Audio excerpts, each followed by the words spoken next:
এই মুহূর্তে আমি মনে করছি আমার দেশমাতা বেগম খালেদা জিয়ার কথা।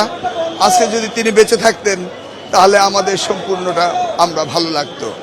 হ্যাঁ, প্রথম দিন আমাদেরকে জাস্ট বলেছেন যে দায়িত্ব সুচারুভাবে পালন করতে হবে, এটাই আমাদের প্রিয় নেতা জনাব তারেক রহমান সাহেব আহ্বান করেছেন। ধন্যবাদ। কত সদস্যের মন্ত্রিসভা হচ্ছে? আপনি ডাক পেয়েছেন? আপনি ডাক পেয়েছেন? জি, ফোন পেয়েছি। ফোন পেয়েছি। জি, ফোন পেয়েছি। আপনি ফোন পেয়েছেন? জি, ফোন পেয়েছি। অভিনন্দন। থ্যাংক ইউ, অভিনন্দন। Thank you. কোন মন্ত্রণালয়? বলতে পারবো। শিক্ষামন্ত্রী আমরা শিক্ষামন্ত্রী চাই।